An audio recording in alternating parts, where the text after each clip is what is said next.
Olá pessoal, tudo bem? Agora a gente vai iniciar a aula sobre MRP ou Planejamento das Necessidades de Materiais. Assim, talvez aqui o desmembramento de todo o nosso PCP, né? É aqui onde vocês começam a visualizar como que vai funcionar a liberação de ordens de compra e como que vai funcionar a liberação de ordens de produção. Então aqui a gente vai tendo a gente vai adicionar um mínimo planejamento de restrições, um mínimo planejamento de restrições de capacidade, mas como vocês têm uma disciplina em PCP2, eu deixo para o professor detalhar melhor isso. A gente chega até o MRP, o que já é, em vários casos aí, um avanço significativo para as empresas. E a metodologia que vocês vão visualizar aqui, ela é muito impactante, ela é bem legal, enfim, é adotada por N grandes empresas, é a base dos nossos ERPs. Então, o que acontecia na década de 60 é que as empresas rodavam a manufatura ali e ficavam rodando o MRP, né, o software ficava rodando até altas horas, né, a noite inteira para emitir ordens de produção e ordens de compra no dia seguinte. Hoje, com a velocidade computacional, o MRP roda tranquilamente em qualquer máquina, mas ele foi sendo adicionado vários itens, né? Então, se eu tenho ordens de compras, se eu tenho ordens de manufatura, na compras eu entrego o setor de logística, eu consigo integrar o setor financeiro, aqui eu integro o setor financeiro, o setor de vendas e assim por diante. Ou seja, o meu ERP é um módulo gerencial do qual o módulo de gestão de produção normalmente sua estrutura lógica é baseado no sistema MRP. Então, vindo aqui, Material Requirement Planning ou planejamento das necessidades de materiais, é isso que a gente vai ver agora. Um conceito para aqueles que nunca visualizaram, o modelo MRP baseia-se no conhecimento prévio dos componentes que são utilizados para a produção de determinado produto, bem como lead times padronizados. Assim, pode-se calcular quais são os componentes necessários para a produção de determinado produto e a data em que cada um deles é necessário, respondendo às questões que são clássicas do PCP: como, quanto e quando produzir. Então, basicamente, a gente vai ter um lead time aferido, a gente vai ter estoques inseridos dentro desse sistema e um cálculo de árvore do produto, que são os componentes necessários para a fabricação de um item. Em muitas empresas, em muitas grandes empresas ainda, o lead time não está inserido dentro do sistema. A empresa roda muito a ordem de produção, roda o sistema MRP para saber quais são as quantidades que ela precisa do produto. Mas vocês vão verificar que sem o lead time eu consigo responder a pergunta de quanto produzir, mas eu não consigo responder a pergunta de quando produzir. Então, se fica uma dica para vocês que vão trabalhar, que essa aferição do lead time, por mais dolorosa, por mais árdua que ela seja, ela é necessária. Porque, adiantando e estabelecendo um procedimento, o lead time ele é fixado para um produto em 5 dias, uma semana, 10 dias. E ele não tem variação de acordo com a quantidade que será produzida. Então, o que significa dizer? Que eu tenho um lead time de 5 dias para produzir uma caneta. Se eu for produzir e quiser produzir 1 milhão de canetas, esse lead time continuará sendo de 5 dias. Então, essa aferição desse lead time, ela tem que ter um detalhamento, uma padronização muito legal.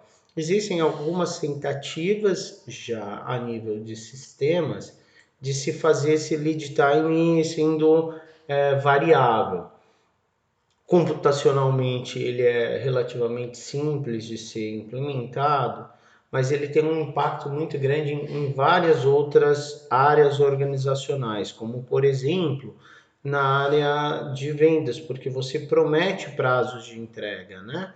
E a partir desse momento, se você consegue inserir uma ordem muito grande de produção, prorrogando o prazo, aquele prazo não é cumprido. Então, assim, a gente vai ver que esse lead time deveria ser melhor trabalhado. Então, assim, aqui é um exemplo de estrutura do produto que a gente chama de árvore do produto tradicional, um exemplo clássico que vocês vão encontrar em livros. Tá? Eu vou trabalhar depois com modelos ABC, mas enfim, esse daqui é para vocês terem uma noção da complexidade que é se você quiser produzir uma simples caneta. Aqui a gente tem aqui uma lapiseira, melhor dizendo, né? A lapiseira ela precisa de um corpo externo. Esse corpo externo, para ser fabricado, ele precisa de 10 gramas de plástico ABS e 0,1 grama de corante. Eu preciso de uma presilha de bolso, eu preciso de um miolo, corpo da ponteira, guia da ponteira, tampa. Para fazer a tampa, eu preciso de 2 gramas de tira de 1 milímetro. Começaram a perceber, eu tenho parametrizações em gramas. Em gramas eu estou utilizando essa padronização nesse caso.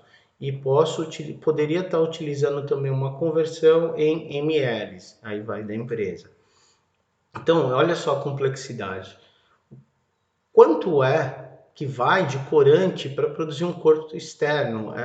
Essa parametrização é você fazer essa aferição o quão mais perfeito possível, melhor, porque uma vez que você colocou que vai 10 gramas e se está sendo consumido 11 gramas, você vai ter um furo no teu estoque. E o inverso é verdadeiro. Então aqui vocês vão começar a identificar por que existem furos. Para a fabricação do miolo, eu preciso de um miolo interno, da capa da borracha e da borracha, 2 centímetros de fio de borracha, então aqui eu já tenho uma outra medida, a capa de borracha em 2 gramas, e aí aqui eu preciso de 4 grafites 0,07 milímetros. Para fabricar o miolo, eu preciso da mola, do corpo do miolo. O corpo do miolo vai 7 gramas de plástico e 0,05 gramas de corante preto. Suporte da garra, capa da garra, garras 3 vezes. Ou seja, aqui, só nesse item eu tenho o meu produto, eu tenho minha árvore do produto de primeira linha, ou primeira camada, a árvore do produto da minha empresa de segunda camada e a árvore do produto da minha empresa de terceira camada. Então a gente consegue visualizar aqui que a gente tem uma árvore do produto em 3 subdivisões. Se eu quiser mostrar para vocês essa estrutura, como que ela é apresentada e o que que ela influenciou, eu vou mostrar um item que todos têm no seu computador. Vou pegar o meu. Aqui eu estou programando as aulas de PCP, né? Então vamos supor que o meu produto de demanda independente, que o meu SKU seja a aula de PCP. A hora que eu clico na aula de PCP, eu tenho os meus produtos de primeira ordem, que são as aulas que eu estou montando para vocês. E para fazer a aula de PCP, além desses componentes que são as aulas e as planilhas de Excel, eu também preciso de exercícios, eu também preciso de estudos de caso e eu também preciso de uma aula do livro que eu baixei os capítulos para ir adaptando. Dentro desses capítulos eu ainda tenho os exercícios. Dentro desses exercícios eu tenho as soluções dos exercícios de cada capítulo e assim por diante. Tá? Ou seja, desses itens que eu estou mostrando para vocês aqui, para a minha aula de PCP, é a mesma estrutura, a lógica que você tem. Você só teria aqui um produto chamado lapiseira. E aí você iria explodindo esses outros componentes, né? Então a estrutura do Internet Explorer, ela é baseada na estrutura que vocês conhecem de árvore do produto do MRP. Então não deve ser difícil você organizar que o diga as suas fotos. né? Você deve ter uma pastinha aí no computador de fotos e N outras subpastas de formas de organização. Provavelmente, se você estivesse na empresa, você ia perder alguns itens. Então, essa é a estrutura, a árvore do produto, agora vocês já conhecem. Eu tenho as informações, olha aqui, lead time e stocks. Lead time cadastrado por semana e os meus estoques, respeitando que talvez você tenha que fazer fatores de conversão, que o fio da borracha está em metros, e aí você tem que converter ele para centímetros, porque no exercício, se eu não me engano, aqui o fio da borracha está em centímetros, então essa seria uma conversão necessária. Ou você converte metros para centímetro, ou você converte centímetros para metro. Mas isso tem que ser parametrizado, porque senão, na hora que você coloca lá 2 no meu sisteminha, a hora que eu coloco lá 2, o computador entende como que ele está utilizando 2 de fio de borracha. Se você cadastrou o estoque com a unidade 4, você tem, olha só o drama, você tem 4 metros, você utilizou somente 2 centímetros. Se você produzir 2 lapiseiras, o teu sistema já vai acusar que você não tem estoque de fio de borracha mais. E aí você olha, e isso é muito comum dentro de empresa, você vai lá e olha o estoque físico de fio de borracha. Você olha lá, pô, eu tenho 5 metros ainda de fio de borracha. Como que eu não posso produzir mais? Como que o meu sistema está dizendo que eu não tenho estoque? É um erro de parametrização nesse caso. Aqui, então, só um item. Lembra quando a gente estava falando na aula anterior do plano mestre? Eu já tenho algumas informações cadastradas. Olha só. O lote mínimo aqui é 1. Então, não tem um lote de produção especificado. O lead time é 3 semanas. Significa que entre você receber a ordem de uma determinada programação de produção, você vai liberar essa ordem 3 semanas atrás. Então, 4 menos 3 eu libero na primeira semana. Aqui acontece a mesma coisa. Eu liberei na quinta semana, menos 3 eu vou liberar, ou planejei essa necessidade na quinta semana, menos 3, que é o meu lead time, eu libero na segunda semana. É um pouco o inverso daquilo que vocês estavam acostumados a pensar. Você está acostumado a pensar a produção a partir da primeira peça de matéria-prima que você tem que comprar e você vai calculando o tempo que você vai demorar para finalizar o produto. Aqui a gente parte do produto acabado e vem retroagindo para ter a liberação de ordem de compra. O que é muito interessante, vocês vão perceber que essa lógica funciona muito bem. Então aqui eu tinha uma necessidade bruta de 100, tinha um estoque de 280, fiquei com 280 de estoque, ou seja, 380 menos 100, 280 unidades, 280 unidades em estoque. Tenho 280, recebi. O que é esse recebimento programado? Um fornecedor que havia programado te mandar um estoque para a segunda semana, se ele realmente está mandando, né? Então você está dizendo o seguinte: já houve uma compra desse item, ou um cliente, um fornecedor externo que produz esse item também está me entregando, então esse é recebimento programado.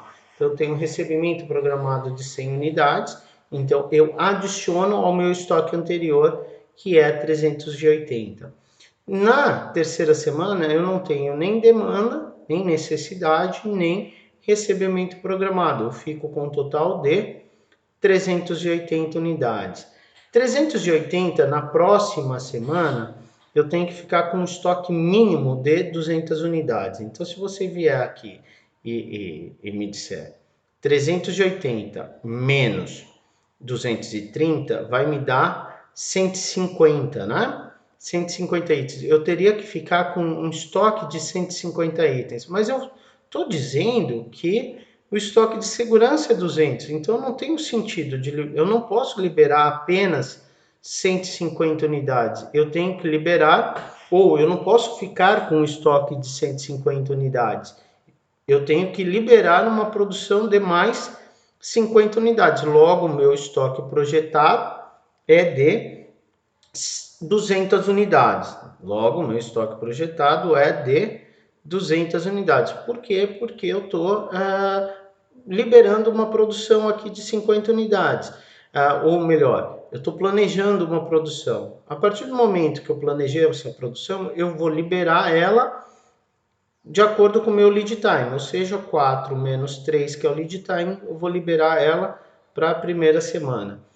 Na próxima semana, eu tenho aqui o estoque já de 200, recebi um pedido de 400. Ou melhor, eu tinha um estoque de 200, recebi um pedido de 400. Para eu manter os 200 em estoque e atender as 400 unidades, eu tenho que liberar necessariamente 400 unidades. Olha só, liberei as 400 unidades e assim eu vou seguindo. Uma vez que você padronizou seu estoque, fica um pouco mais simples de você estar trabalhando, tá? É a hora que você consegue padronizar esse estoque no teu estoque de segurança.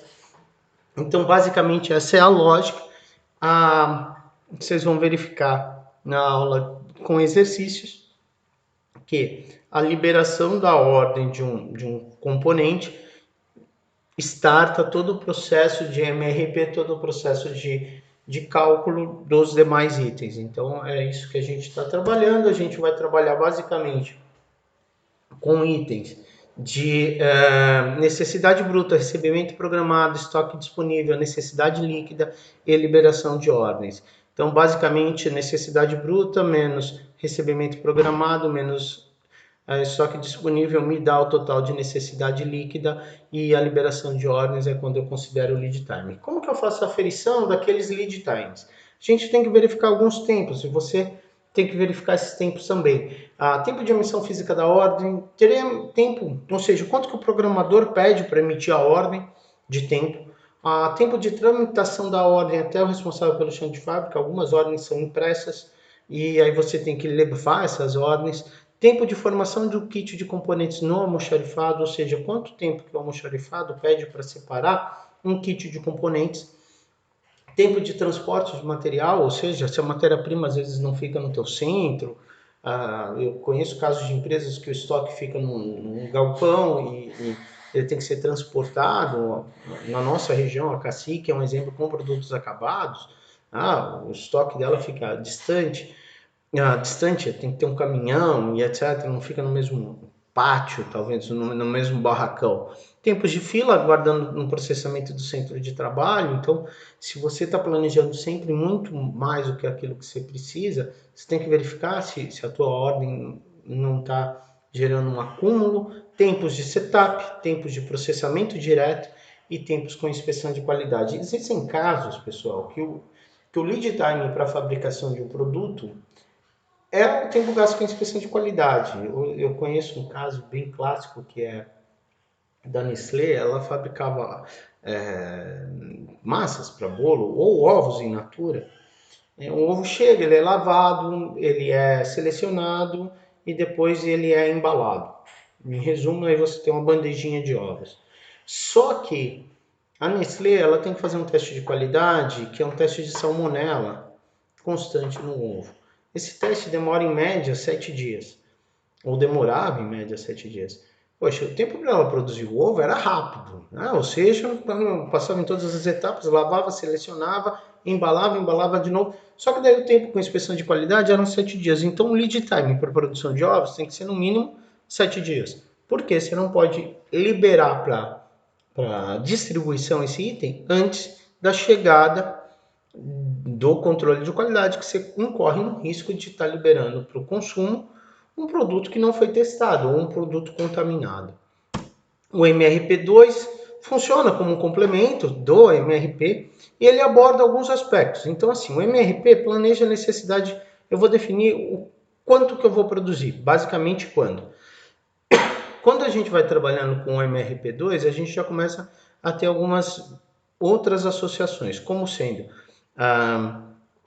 Capacidade de centros de trabalho. Então a gente já faz análise da capacidade de centro de trabalho, a gente pode fazer análise de recursos humanos, a gente pode analisar fatores tecnológicos necessários à produção, carga máquina e etc. Tá? Então, no Manufacturing Resource Planning, a gente já adiciona recursos para matéria, recursos também envolvendo principalmente carga máquina e assim por diante. Depois a gente tem alguns cadastros necessários para o funcionamento dele. Olha só, cadastro mestre do item contém informações como código do item, medida, lead time, estoque de segurança e lote econômico.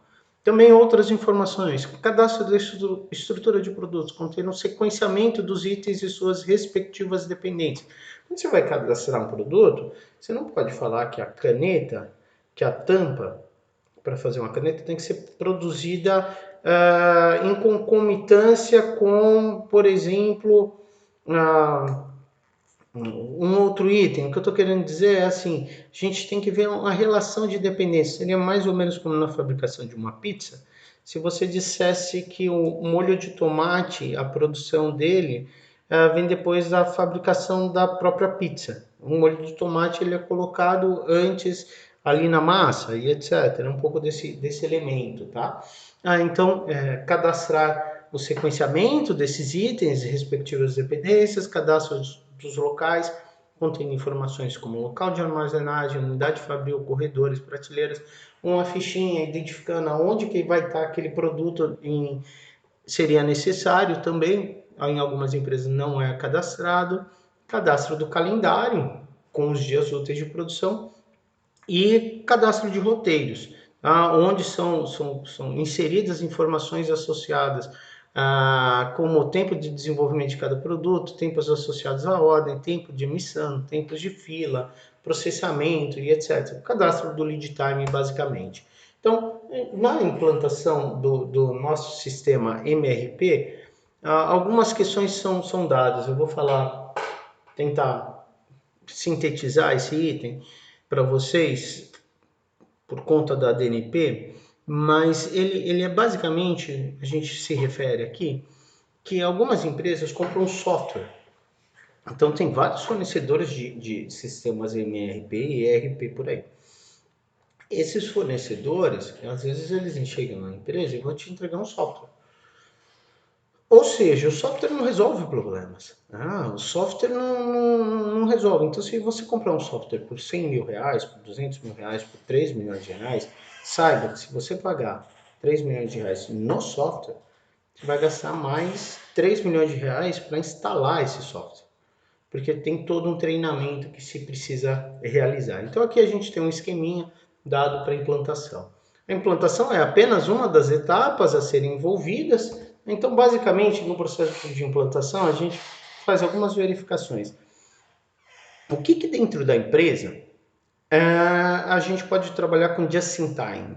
O que dentro da empresa a gente não precisa inserir necessariamente dentro do sistema MRP? Quais são as características específicas da empresa? Se você tiver uma construtora trabalhando com projetos, dificilmente você vai utilizar um sistema MRP. Por conta de, para cada novo projeto, você teria que fazer a aferição da árvore do produto e isso é muito complexo. Qual é o objetivo de melhoria que a empresa tem?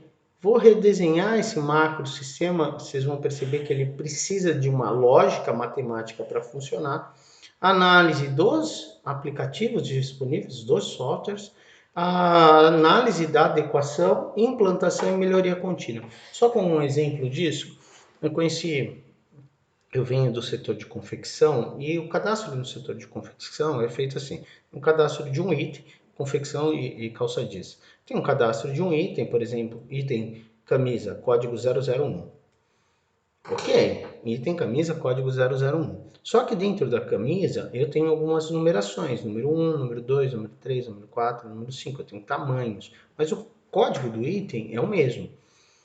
Para que o meu sistema funcione adequadamente, isso era uma reclamação anterior de alguns softwares, algumas empresas de confecção, eles tinham que cadastrar, ao invés de cadastrar o item 101 e a numeração, os tamanhos que você poderia ter nele, você teria que cadastrar cada item como um item individual. Então, você teria que ter o item 101.1, item 101.2, que seria o número 2 e assim por diante. Porque depende, né? A gente tem essa variação dentro do...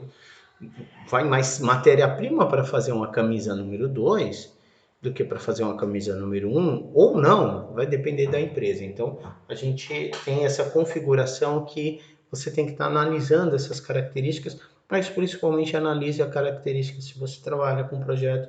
Normalmente, um sistema MRP tradicional não vai funcionar e vai precisar de adequações. Aqui a gente tem, então, pressupostos da implantação, comprometimento da autodireção, que é normal, treinamento intensivo, gerenciamento adequado desse processo, elaboração de um plano para implantar, no mínimo 6 meses para implantar um software desse, acompanhamento dos controles de implantação, processos de auditoria, estrutura de dados, estoques, roteiros, e um desenho procedimental envolvendo toda uma lógica, tá?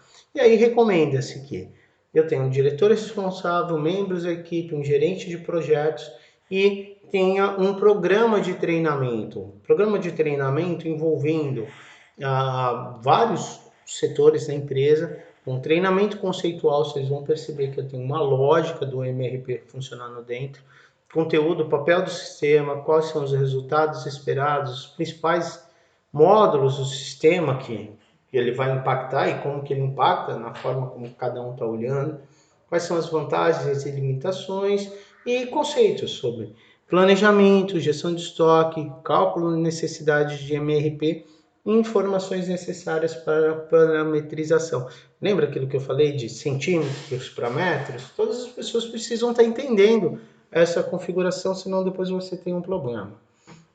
Você pode usar um simulador, a gente tem até um simulador desse item em Excel, vocês mesmos vão ser capazes de criar um simulador desse ao final do nosso curso.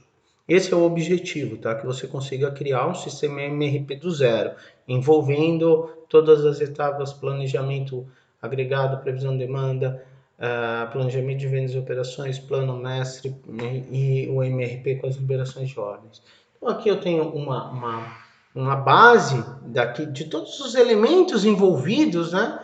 Desde as características da empresa, a filosofia MRP, outras como, por exemplo, Just in Time, os aplicativos específicos, a customização necessária, que às vezes você precisa e tem que verificar porque isso é caro. O que é customização? É a alteração do software que você está comprando para se adequar às suas necessidades. E aí você tem que verificar se a empresa consegue fazer essa adequação, como é o caso do que eu falei aqui, de você alterar para você ter como inserir um código de um item com uma grade de numeração de tamanhos dentro desse item. Como o sistema vai visualizar esse item, o que é importante. E todos os elementos que a gente já viu, né? Plano de produção, plano de vendas, plano de capacidade, plano mestre de produção, planejamento de recursos e características específicas como responsabilidades, estruturas de produtos e assim por diante. Aqui a gente tem, como vocês já viram, na disciplina, uma acurácia da base de dados. Produtos com muitos erros no estoque são complicados, porque é sinal que a tua parametrização não está adequada.